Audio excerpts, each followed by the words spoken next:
देख रहे हैं स्पेशल एट 4। गाजियाबाद में एनजीटी ने जीटी रोड पर मौजूद हज हाउस आला हजरत की सील को खोलने का हुक्म दिया है। हज हाउस कमेटी की जानिब से दाखिल अर्जी पर मंगल को एनजीटी ने सुनवाई करते हुए डी सीलिंग का हुक्म दिया और साथ ही पॉल्यूशन कंट्रोल बोर्ड को 3 हफ्ते बाद हज हाउस कैंपस में लगाए गए एसटीपी का जायजा लेकर रिपोर्ट देने का भी हुक्म दिया है। एसटीपी लगे नहीं होने की वजह से हज हाउस को बंद कर दिया गया था। 2016 में एनजीटी ने हिमांशु मित्तल की अर्जी पर सुनवाई करते हुए बिना एसटीपी हज हाउस को सील करने का हुक्म दिया था। हज हाउस कमेटी की तरफ से कोर्ट में पेश एडवोकेट रोहित पांडे के मुताबिक 2016 में बिना एसटीपी के हज हाउस खोलने पर एनजीटी ने पाबंदी लगा दी थी। गुज़िश्ता साल 6 फरवरी को एनजीटी ने हुक्म दिया कि हज हाउस में 136 के एलडी का एसटीपी लगाया जाए और पोल्यूशन कंट्रोल बोर्ड अपनी रिपोर्ट दाखिल करे। इसके बाद इस साल 11 जून को हज कमेटी ऑफ इंडिया के रुकन मोहम्मद इरफान अहमद ने हज हाउस का दौरा किया था। उन्होंने एसटीपी लगाने की तमाम हिदायत दी थी और इसके बाद हज हाउस में एसटीपी लगाया गया। हालांकि अभी ऑर्डर की कॉपी नहीं आई है। कॉपी देखने के बाद हुक्म के बारे में तफसील से हम आपको बता सकेंगे। मोहम्मद इरफान ने बताया है कि इस साल तो हज निकल गया है, अगले साल से हज के दौरान हज हाउस का फायदा लोगों को जरूर मिलेगा। देखिए, कल माननीय एनजीटी में कोर्ट में मैटर लगा था और कोर्ट में फुल कंप्लायंस करने की बात 6 फरवरी 2018 को फाइनल ऑर्डर आया था। उसमें कहा गया कि जो आपका हज हाउस है उसे डिमोलिश नहीं करेंगे। उस मैटर को, उस याचिका को उन्होंने डिसमिस कर दिया और हमें कुछ गाइडलाइंस दिया एनवायरनमेंट को लेकर के और कहा कि आप एसटीपी लगाइए। एसटीपी लगाने के बाद आप यूपी पोल्यूशन बोर्ड को डायरेक्शन दिया कि आप 1 हफ्ते में इंस्पेक्शन करेंगे और रिपोर्ट सबमिट करेंगे और हमें ये लिबर्टी दी, फुल कंप्लायंस करने के बाद आप आइए और हमें अप्रोच करिए, हम आपका डिसील कर देंगे हाउस। माशाल्लाह, हम हज कमेटी ऑफ इंडिया ने बहुत अच्छी उसके लिए एफर्ट करी। हमारे जो माइनॉरिटी अफेयर मिनिस्टर जनाब मुख्तार अब्बास नकवी साहब हैं, वो एक पॉजिटिव थिंकिंग के साथ जो है, जो हमारे इसके निर्माता और निर्देशक थे, उनकी सोच अच्छी नहीं थी। अगर वो सही सोच से इसको बनाते तो ये एक लैंडमार्क गाजियाबाद का आज होता और एक वहाँ एक एजुकेशन का हब होता। अभी ये माशाल्लाह डीसील हुआ है, अभी उसको कुछ फॉर्मेलिटीज हुई क्योंकि ऑर्डर हमें शाम तक मिलेगा। अभी तुरंत हम एक स्किल डेवलपमेंट का एक सेंटर वहाँ पर चलाने वाले हैं जो गाजियाबाद एडमिनिस्ट्रेशन की तरफ से, जिले की तरफ से होगा, जिससे पूरे गाजियाबाद के जो नागरिक हैं वो उससे फैजियाब होंगे, वो उसका फायदा उठाएंगे क्योंकि ये पूरे उत्तर प्रदेश के टैक्स पेयर्स के पैसे से बनी हुई बिल्डिंग है। गाजियाबाद में बने हज हाउस को खोलने के एनजीटी ने अब आदेश जारी कर दिए हैं। 2016 में एक याचिका दाखिल की गई थी जिस पर सुनवाई करते हुए कोर्ट ने इसको सील करने के आदेश दे दिए थे, लेकिन अब कोर्ट ने इसको खोलने के आदेश जारी किए हैं।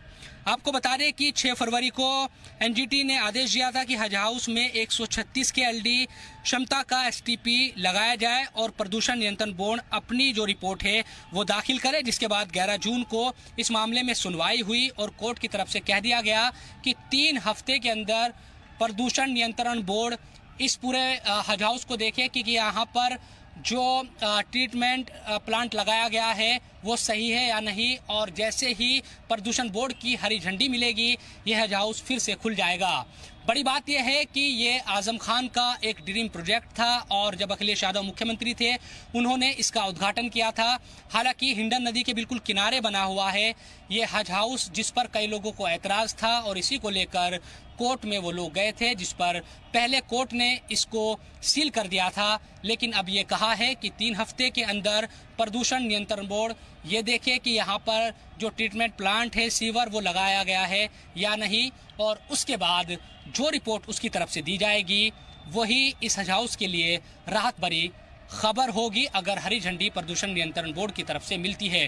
बड़ी बात यह है कि पश्चिमी उत्तर प्रदेश के साथ साथ उत्तराखंड के भी जो आज़मीन है वो यहाँ पर आएंगे और कम से कम दिल्ली हज कमेटी का जो बोझ है वो अब कम हो जाएगा इस हज हाउस के खुलने के बाद। कैमरामैन जयवीर के साथ जी मीडिया के लिए गाजियाबाद से मैं शोएब रजा। तो आजम खान का ये ड्रीम प्रोजेक्ट था और 2016 में इसको बंद कर दिया गया था। 52 करोड़ की लागत से ये पूरा हज हाउस बनकर तैयार हुआ था। लेकिन जाहिर सी बात है कि पोल्यूशन को लेकर जिस तरह से शिकायतें की गई, एनजीटी ने इसमें ताला जड़ दिया और 2 साल से ये बिल्कुल बंद था। लगभग 2.5 साल हम कह सकते हैं कि ये बंद था। हालांकि इस बार तो ये हाजियों के लिए काम नहीं आ पाया, लेकिन उम्मीद ये की जा रही है कि अगले साल से ये हाजियों के लिए भी काम आएगा और एक बड़ी कामयाबी इसको माना जा सकता है, क्योंकि 2 साल से ये बिल्कुल बंद पड़ा था और हज कमेटी ऑफ इंडिया को लेकर इसको मुबारकबाद देनी चाहिए। जाहिर सी बात है कि उनके लिए ये बड़ी कामयाबी है। इस पर बात करने के लिए मेरे साथ खास मेहमानों का पैनल जुड़ गया है, जिसका तारुफ मैं आपसे कराना चाहूंगी। मेरे साथ इरफान अहमद साहब हैं, मेंबर हैं हज कमेटी ऑफ इंडिया के। डॉक्टर शुएब आलम जामई साहब हैं मेरे साथ, मुस्लिम स्कॉलर हैं। अब्दुल मुईद अजहरी साहब हैं मेरे साथ, इस्लामिक स्कॉलर के तौर पर जुड़ गए हैं। और मेरे रिपोर्टर शुएब भी मेरे साथ जुड़ गए हैं। और रोहित पांडे हैं जो एडवोकेट हैं, जिन्होंने पूरा केस लड़ा, उनसे मैं बात करूंगी, फोन लाइन पर मेरे साथ जुड़ेंगे। आप तमाम मेहमानों का बहुत बहुत इस्तकबाल है इस खास चर्चा में। सबसे पहले शुरुआत शुएब मैं आपसे करना चाहूंगी। आपने पूरी स्टोरी कवर की, इससे पहले जब ये हज हाउस बना था तब भी आपने स्टोरीज इसको लेकर की थी। अभी फिलहाल ये जो जाहिर सी बात है कि ऑर्डर की कॉपी डिटेल में देखने की जरूरत है कि एनजीटी की तरफ से क्या कुछ कहा गया है, लेकिन इसको एक बड़ी कामयाबी जरूर माना जा सकता है कि जिसपे उम्मीदें लगभग खत्म हो गई थी, अब उम्मीदें जाग गई हैं फिर से। बिल्कुल बुशरा, देखिए एक बड़ी बात इसमें यह है कि जो याचिका करता है वो शुरुआत में इस बात को लेकर एनजीटी गए थे कि जो प्रदूषण या पर्यावरण के अगर जो मानक है उन पर खरा नहीं उतरता है ये हज हाउस और उनकी अनदेखी की गई है, इसलिए इसको गिरा दिया जाए। ये उनकी डिमांड थी, जिसको फरवरी 2018 में कोर्ट ने खारिज कर दिया था। और उस वक्त एनजीटी ने ये कहा था कि आप जो सीवर ट्रीटमेंट प्लांट है उसको लगाइए और उसके बाद आप अप्रोच कीजिए, वापस आइए एनजीटी में, तो आगे की जो कार्रवाई है वो देखेंगे। जिसके बाद जो यूपी स्टेट हज कमेटी है, जो उनके जो वकील की अगर बात करें, क्योंकि वो फोन लाइन पर भी है, वो इसको बेहतर तरीके से बताएंगे। लेकिन जो सामने आया उसमें यही कि यूपी स्टेट हज कमेटी फिर से कोर्ट में गई, जो ट्रीटमेंट प्लांट था उसको लगाने के बाद, और जो अप्रोच किया गया उसके बाद कोर्ट ने कहा कि ठीक है, इसको जो सील किया गया था उस आदेश को वापस ले लिया जाता है, यानी कि इसको खोल दिया जाता है। और 3 हफ्ते के अंदर जो केंद्रीय प्रदूषण बोर्ड है और स्टेट जो उत्तर प्रदेश स्टेट प्रदूषण नियंत्रण बोर्ड है, वो इसका एक साथ जाके निरीक्षण करेंगे और ये देखेंगे कि किसी तरह की अब दिक्कत तो नहीं है। उनकी जब एनओसी मिल जाएगी तो इसको एक तरीके से सुचारू रूप से इसको खोल दिया जाएगा। तो बड़ी राहत की बात यह है बुशरा कि चाहे वो आजमीन के लिहाज से हो, क्योंकि जो वेस्ट यूपी के जो आजमीन हैं उनको काफ़ी परेशानी होती थी, उसी को मद्देनजर रखते हुए इसको बनाया गया था तकरीबन 52 करोड़ की लागत से। और जब से इसका उद्घाटन हुआ तब से ये बंद ही पड़ा है, एक भी दिन काम ये नहीं आया। बड़ी पार्किंग है और तमाम जो चीज़ें हैं वो इस्तेमाल की इसकी ऐसे ही पड़ी हुई थी। तो कहीं ना कहीं जो पैसे भी थे जो खर्च किए गए, उस पर भी कई तरह के सवाल थे कि जब इतने पैसे खर्च हुए तो इसका इस्तेमाल भी नहीं हो पा रहा है और कोर्ट में पूरा मामला चल रहा है। एक राहत की खबर अब दिल्ली हज कमेटी के लिए भी इससे होगी, क्योंकि जो आजमीन है दिल्ली में बहुत ज़्यादा आते थे, तकरीबन 23 से 24 हज़ार, उसमें पंजाब के, हरियाणा के तमाम जगहों से। तो कम से कम वेस्ट यूपी के जो आजमीन हैं वो यहाँ से हज कमेटी ऑफ इंडिया की अब कोशिश होगी कि वो गाजियाबाद में उनको ठहराए। इसके अलावा जो मरकजी हज कमेटी है उसकी तरफ से एक बड़ा ऐलान आज किया गया है। इरफान साहब भी क्योंकि मौजूद हैं, उनकी तरफ से कहा गया है कि क्योंकि एक ही महीने का वक्त ऐसा होता है जब आजमी हज के सफ़र पर जाते हैं, तो बाकी 11 महीनों में इसका जो इस्तेमाल है वो चाहे सिलाई बुनाई की जो बच्चों को एक तरीके सिखाई जाती है उसके लिए काम लाया जाएगा। स्किल इंडिया के तहत जो चीज़ें चलती है, यानी कि जो हुनर है वो सिखाए जाएंगे और सभी मजहबों के लोग यहाँ आ सकेंगे, ऐसा नहीं कि सिर्फ मुस्लिम ही होंगे उसमें।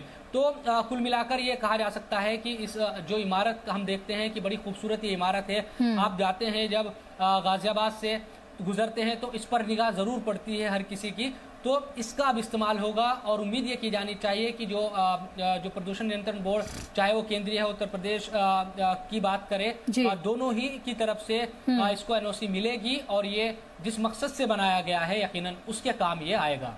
शोएब, आप मेरे साथ बने रहिए। मेरे साथ रोहित पांडे हैं, एडवोकेट हैं, यूपी हज हाउस कमेटी के, मेरे साथ फोन पर जुड़ गए हैं वो। रोहित साहब, बहुत इस्तकबाल है आपका, शुक्रिया हमसे बात करने के लिए। मैं आपसे जानना चाहूंगी कि बड़ी कामयाबी आपके लिए, एक साय ऑफ रिलीफ, आप इतनी लंबी आपने लड़ाई लड़ी एक वकील के तौर पर, तमाम चीजों को सामने रखा। मेरा सवाल आपसे यह है कि कहाँ मुश्किलात आ रही थी और अब किस तरह से इन तमाम चीजों को हल किया गया है? देखिए, मैं आपको बताऊं, हज हाउस का जो मामला आया, जब बनना शुरू हुआ, तब से ये इसकी मुश्किलात तब से बढ़नी शुरू हो गई जी। मैं आपको बताऊं, ये मामला जब ये बनाने की बात आई थी, तभी से ये इसको डिस्प्यूट करने के लिए प्लानिंग शुरू हो गई थी, जहां तक मुझे समझ में आ रहा है। और टाइटल को लेकर के जो लैंड है, वो लैंड सही है कि नहीं है, वो खसरा खतौनी जो थी वो किस तरीके से उसको पेश किया गया, कोर्ट में फाइल किया गया। मैं आपको बताऊं, ये हमें हर जगह सफलता मिली इस मामले में। हाई कोर्ट में ये मैटर गया, वहां पे डिसमिस हुआ, वहां हमें सफलता मिली, वहां टाइटल को चैलेंज किया गया।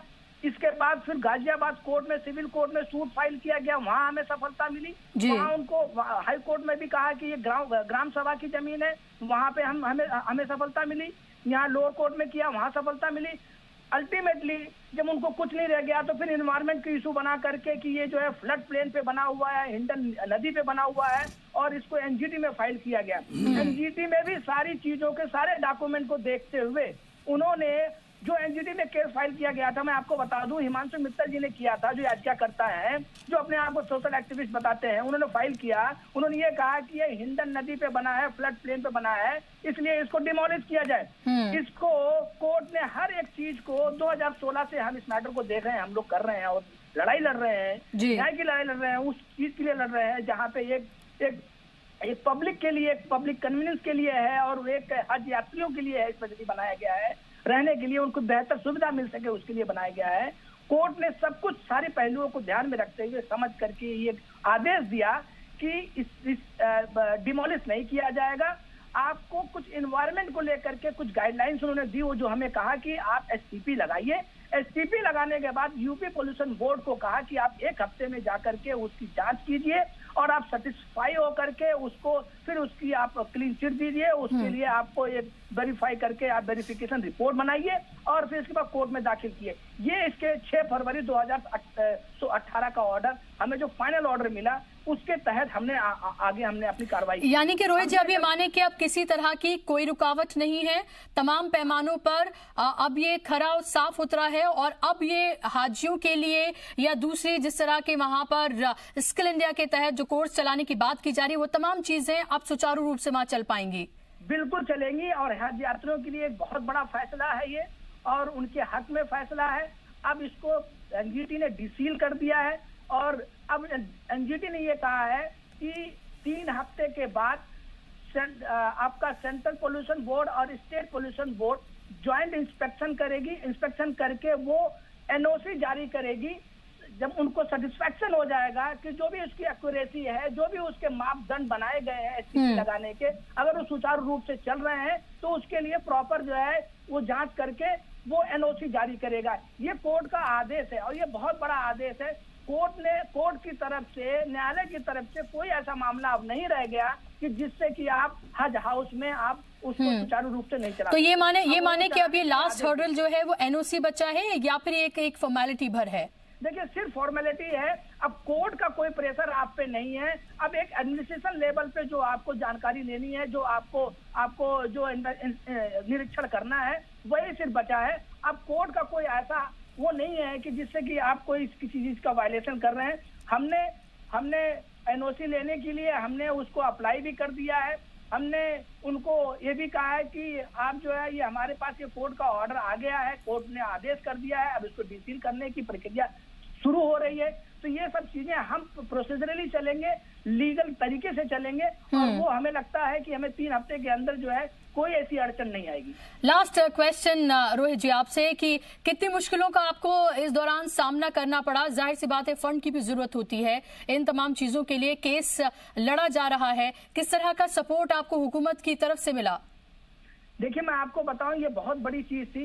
2016 से मामला चल रहा है, और सील कर दिया। सील करने का मतलब हुआ कि आप, मुझे जहां तक जानकारी मिली, मैं आपको बताऊं, ये वकील, लॉयर कि मुझे ये देखने को मिला, जो मुझे जानकारी दी गई कि हज यात्रियों को नारामिला मैदान में रखा गया, टेंट में रखा गया, किस तरीके की सुविधाएं उनको वहाँ नहीं, जिस तरीके की होनी चाहिए थी वहाँ नहीं मिली और बहुत समस्याएं झेलनी पड़ी। आज भी हमने कोर्ट का दरवाजा जब खटखटाया, सब फुल कंप्लाइंस करने के बाद भी किया, फिर भी हमें कुछ बीच में अड़चने आई कि हमें कोर्ट को क्योंकि वेकेशन बेंच में लगाना था तो वहां पे भी कुछ प्रॉब्लम ये आ गई कि वो फुल बेंच का ऑर्डर था तो वो डबल बेंच का ऑर्डर और वेकेशन बेंच जो है वो नहीं कर सकती थी, तो कुछ टेक्निकल इश्यूज आए थे। इस वजह से हमें जो अब इस बार के जो हज यात्री थे उनको ये सुविधाएं देने में हम सफल नहीं हो पाए। ये हमारे लिए एक थोड़ा सा दुर्भाग्य की बात है कि हम उनको देना चाहते थे, लेकिन वो कुछ टेक्निकल चीजें थी जो कोर्ट से रिलेटेड थी, नहीं हो पाई, जो आज हमें यह फैसला मिला है। बहुत सारी दिक्कतें आई थी बीच में। मुझे लगता है कि हमने न्याय की लड़ाई और उन हज यात्रियों के लिए और हज हाउस की लड़ी, हम उसमें हमें सफलता मिली। बहुत बहुत शुक्रिया रोहित जी हमसे बात करने के लिए। मुबारकबाद आपको बहुत बहुत कि आपने 2 साल से ज्यादा की लंबी लड़ाई लड़ी और आखिरकार आपको कामयाबी हासिल हुई और जो आपका जज्बा था खासतौर पर हज यात्रियों के लिए वो काबिल तारीफ है और वो आपके हर बात से जो है वो देखने को मिल रहा है। एक एडवोकेट के तौर पर के साथ साथ एक हिंदुस्तानी होने के नाते जो आपने अपने जज्बात का यहाँ पर किया है और रखा है, बहुत बहुत शुक्रिया उसके लिए। और तमाम मेहमान मेरे साथ यहाँ पर मौजूद हैं जिनके मैं चर्चा करना चाहूंगी। शैबी मेरे साथ बने हुए हैं, मेरे रिपोर्टर, उनसे मैं बात करूंगी। इरफान साहब, शुरुआत में आपसे करना चाहूंगी। तमाम बातें हमने देख ली, टेक्निकल पहलू हमने अभी वकील साहब से समझ लिए, लेकिन जाहिर सी बात है कि अगर पीछे से सपोर्ट उनको ना मिला होता हर तरीके का तो उनके लिए भी लड़ाई मुश्किल हो जाती और एडवोकेट को तो जाहिर सी बात है हायर किया जाता है, वो केस को लड़ते हैं, लेकिन पीछे की जो फोर्स होती है वो बहुत इंपॉर्टेंट होती है। आपने या आपके साथ और जो लोग मौजूद थे उन्होंने जिस तरह का काम किया वो भी काबिल तारीफ है। किस तरह की मुश्किलें आपने फेस की इस पूरी लड़ाई में? नहीं बुशरा जी, मैं आपको ये बताना चाहता हूँ और बहुत खुशी की भी बात है कि हमारे जो वकील रोहित पांडे जी थे, सुप्रीम कोर्ट के बहुत ही सीनियर एडवोकेट हैं और वो एक बड़े दिल वाले वकील हैं। मैंने उनमें देखा कि किस तरीके से उन्होंने मतलब जो हर पहलू, एनजीटी में कई ऐसे पहलू आए कि अगर कोई आदमी होता तो वो निराश हो सकता था, वो जाके बैठ सकता था, लेकिन वो लगातार इस लड़ाई को लड़ते रहे। और किस लिए लड़े कि ये एक बहुत बड़ा प्रोजेक्ट था और ये उत्तर प्रदेश सरकार का प्रोजेक्ट था, ये किसी एक अफराद का जो है नहीं वो प्रोजेक्ट नहीं था। इसमें एक बहुत पैसे उत्तर प्रदेश सरकार के लगे थे, वहाँ के टैक्स देने वालों के लगे थे, टैक्स पेयर के लगे थे। तो वहाँ पर जो है आपने देखा होगा, आप रिपोर्ट में भी अभी आप दिखा रही हैं, वहाँ पर जानवर घूम रहे हैं, कोई उसकी सेफ्टी नहीं, कोई सिक्योरिटी नहीं। मैं जब वहाँ पर उसका इंस्पेक्शन करने के लिए गया था, क्योंकि ये लड़ाई हमें लड़नी थी और किस लिए लड़नी थी, ये कि उत्तर प्रदेश सरकार ने इतना बड़ा एक प्रोजेक्ट बनाया और वो इस तरीके से धूल खा रहा है। वहाँ पर मैंने जिस तरीके से जानवरों को घूमते देखा, वहाँ पर जो है इलीगल ऑक्यूपायर जो है वो उसमें घूम रहे हैं, कोई अपना वहाँ सामान रख रहा, वहाँ की टोटियाँ चुरा के ले गए, वहाँ के जो सामान था वो सब उखाड़ के ले गए। तो एक बहुत उसका जो है नहीं एक अलग पहलू था, लेकिन मैं उस सब पहलू पे न जाकर, क्योंकि एक बहुत बड़ी जो है हमें कामयाबी मिली है और हमारे रोहित पांडे जी ने बहुत ही लड़ाई लड़ी है। अब ये सब कोर्ट के दरवाजों से होकर एक कन्फाइन होकर एक ऑर्डर हुआ है। ये इंशाल्लाह 21 दिन के अंदर अंदर हम दोनों स्टेट वालों को भी और सेंट्रल वालों को भी, दोनों पॉल्यूशन बोर्ड्स को उसका मुआयना कराएंगे। और हमने, क्योंकि हज कमेटी ऑफ इंडिया ने एक बहुत बड़ा इनिशिएटिव लिया था, 3 करोड़ रुपए हमने वहां पर दिए, अपनी मीटिंग से पास कराया और उनको वो हज कमेटी उत्तर प्रदेश को रिलीज करके उसमें जो उन्होंने ऑर्डर दिया था फरवरी में एनजीटी ने, उसके कंप्लायंस के लिए हमने वो पैसे वहां पर रिलीज करे और वहां पर जो एसटीपी प्लांट है वो माशाल्लाह लग गया। लगने के बाद हमारी ये कोशिश थी कि इस साल का जो हमारा हज है और जो हमारे हुजाज किराम है, आजमीन है, वो यहाँ से सफर के लिए सऊदी अरब जाएं, लेकिन कुछ हमारी जो है लीगल अड़चनों की वजह से, कुछ एनजीटी के उसके इंटरनल जो है वो डेट की वजह से ये हमारा टाइम निकल गया। लेकिन कोई बात नहीं, देर आयत दुरुस्त आयत, कम से कम ये एक बिल्डिंग जो है ये तो एक माशाल्लाह महफूज होगी जी, और जी। हम इसमें जो भी आगे और अखराजात होंगे वो हम हज कमेटी ऑफ इंडिया की तरफ से वो भी लगाएंगे, क्योंकि ये अभी कोई भी चीज होगी अगर वो बंद पड़ी होगी तो काफी कुछ उसका जो है उसमें अंदर जो रिनोवेशन का काम है ये भी हम इंशाल्लाह कराएंगे। लेकिन ये खाली हज हाउस ही हम रहना नहीं देना चाहते, क्योंकि इसके जो नीति निर्देशक थे, जो निर्माता निर्देशक थे, जो आजकल बहुत सारे जो है ना फ्रॉडों में घिरे हुए हैं, रोज आपकी तरफ से भी खबर आती कि रामपुर में ऐसा हो गया, वहाँ हो गया, तो मैं उन चीजों में जाना नहीं चाहता। अगर ये उस टाइम पर भी अगर वो बहुत ही ज्यादा ब्रेन वाले अगर आदमी होते तो हमारे उस टाइम पर ओखला में बहुत बड़ी जगह पड़ी थी इरिगेशन की, वो बाकायदा वहाँ पर उसके चारों तरफ अकलियत के आदमी रहते हैं और उत्तर प्रदेश उत्तराखंड के सब रिलेटिव वहाँ रहते हैं, तो वहाँ पर भी ये बना सकते थे। लेकिन क्योंकि वो उनके दिमाग में कुछ ऐसी सनक रहती है, ये 2005 में भी उन्होंने जाके जो इसका शिलान्यास जो है मुलायम सिंह जी से और संगे बुनियाद रखवाया था, लेकिन उसके बाद में उनकी सरकार चली गई तो उसके ईंट पत्थर और रोड़े लोग जो उठा कर ले गए। फिर जैसे ही उनकी सरकार दोबारा जो है 2015 में आई तो वो चीज वो भूले नहीं थे, फिर वो उसी चीज के वजीर बने, अर्बन डेवलपमेंट के वजीर बने, शहरी तरक्की के वजीर बने, और फिर जाकर उन्होंने जो उसी जगह पर उसका फिर संगे बुनियाद रखा। उसके बराबर में आपने देखा होगा एक हिंडन की नदी है और बाकी चारों तरफ जंगल था, अभी तो कुछ आबादी हो गई है, लेकिन वहां पर कहीं दूर दूर तक कहीं अकलियतों की आबादी नहीं है। और मैं ये चाहता हूं कि मतलब जो जैसे ये आते अगर वहाँ हुजारी के नाम अगर ये ओखला में होता तो चारों तरफ उनके आबादी है, तो वहाँ पर हर चीज की फैसिलिटी है और वहां से आधे घंटे के अंदर अंदर हम एयरपोर्ट पहुंच सकते थे। लेकिन उनकी सनक की वजह से फिर उत्तर प्रदेश सरकार ने इतने पैसे दाव पर लगाए, और वो सारे के सारे जो पैसे हैं वो कोई ना हज कमेटी के थे, ना मेरे थे, ना आपके थे, वो उत्तर प्रदेश सरकार के थे, वहाँ के टैक्स पेयर्स के थे। तो हमें सबको कॉन्फिडेंस में लेना चाहिए था। अभी हमारा जो मेन मकसद है कि हम चाहते हैं ये बिल्डिंग जो है ये सांप्रदायिक सौहार्द का एक केंद्र बने, एक सेंटर बने, वहाँ हर आदमी जाकर उससे जो है मुस्तफीद हो, वहाँ पर उसका फायदा उठाए। अभी पहला हमारा जो स्टेप है, क्योंकि हज का हमारा जो सीजन निकल गया ये तो अगले साल ही आएगा, तो हमारा पहला स्टेप ये है, जो अभी तक हमारी आपने देखा होगा डीएम थी मोहतरमा रितु महेश्वरी जी, अभी आजकल सीओ नोएडा की हो गई है, तो मैं उनका बेहद शुक्रगुजार हूँ। उनसे जब मैं जाकर मिला था, मैंने मीटिंग करी थी, तो उन्होंने दिल खोलकर पूरे मतलब जो अपने डिस्ट्रिक्ट एडमिनिस्ट्रेशन को वहां पर बुलाया और उनको ऐसे मतलब जो आदेश और दिशा निर्देश दिए थे कि ये खुल जाएगा तो हम इस पर एक स्किल डेवलपमेंट की पहले वहां पर उसका एक फ्लोर में चालू करेंगे, तो उससे हमारे जो गाजियाबाद के निवासी हैं, पश्चिमी उत्तर प्रदेश के निवासी, उनको फायदा होगा। ये बगैर किसी कास्ट के, रिलीजन के, इसमें आदमी को आना चाहिए। ठीक है इरफान साहब, मैं आपके पास लौटूंगी। मैं दूसरे मेहमानों को शामिल करूं उससे पहले शुएब से मेरा सवाल है। शुएब, हम ये देखें कि अक्सर ये होता है कि पहली हुकूमतों के जो काम होते हैं या इस तरह की कोई भी चीज होती है, उसको आने वाली हुकूमतें जो होती हैं वो उस तरह से उसको इम्पोर्टेंस नहीं देती हैं, बल्कि एक तरह से उन्हें दरकिनार किया जाता है। लेकिन यहाँ पर हम उल्टा देख रहे हैं, यहाँ पर देख रहे हैं कि बाकायदा तौर पर इस पर मेहनत की गई, 2 साल की मेहनत मशक्कत के बाद, केस लड़ने के बाद, और आखिरकार यहाँ पर वो केस जीता गया है और अब अक़लियतों के लिए एक तरह से खोल दिया गया है, जहां न सिर्फ हज के लिए बल्कि दूसरी चीजों के लिए भी उनको यहाँ पर फायदा होगा। तो जाहिर सी बात है इसे इस तरह से भी देखने की जरूरत है। बिल्कुल बुशरा, देखिए जो इमारत बनी है वो हुकूमती पैसों से बनी है, एक बड़ी रकम खर्च की गई, तकरीबन 52 करोड़ रुपए, ये सबको पता है, और जिस मकसद के लिए बनाई गई है तो जाहिर सी बात है कि उसी चीज़ को आगे बढ़ाने की जिम्मेदारी हर हुकूमत की होती है। अगर इस तरह से सोच किसी भी हुकूमत की होगी कि कोई इमारत या कोई भी काम होता है पिछली हुकूमत का और आने वाली जो हुकूमत है, बाद में जो हुकूमत आई, वो उसको टारगेट करे, तो फिर शायद बहुत अच्छे काम नज़र नहीं आएंगे।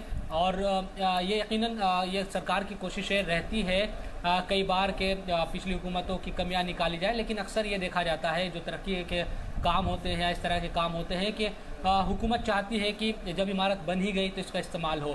बड़ी बात बुशरा इसमें यह है कि जो याचिकाकर्ता थे इस पूरे मामले में, उन्होंने मरकजी हुकूमत को भी पार्टी बनाया था, स्टेट गवर्नमेंट को भी पार्टी बना रखा था, जो गाजियाबाद नगर निगम है उसको भी पार्टी बनाया हुआ था, सिंचाई विभाग, प्रदूषण विभाग, स्टेट जो यूपी हज हाउस कमेटी है उसको भी। तो इतने ये तमाम तो पार्टियां थी, उनके खिलाफ वो मुकदमा लड़ रहा था। तकरीबन 8 पार्टियां बनाई हुई थी, 8 जिसमें मरकजी और स्टेट गवर्नमेंट भी थी। तो ये तमाम जो संस्थाएं थी एक तरीके से उसमें राज्य सरकार भी है, तो राज्य सरकार चाहे पिछली हो या अभी की हो, यकीनन उनके लिए भी एक नाक का सवाल ये बना हुआ था कि जो काम हुए हैं पिछली हुकूमतों में भी, हालांकि आरोप लगते रहे हैं तमाम तरह के नियम और कानून और मानक पर खरे नहीं उतरते, तमाम चीज़ें, लेकिन चाहे सिंचाई विभाग हो या प्रदूषण नियंत्रण बोर्ड की बात करें या दूसरे जो जितने भी विभाग हैं, नगर निगम की बात करें, उनके कागजात पूरे थे, तभी जाकर एनजीटी ने भी ये क्लीन चिट दी है। हमें इस बात को मानना पड़ेगा।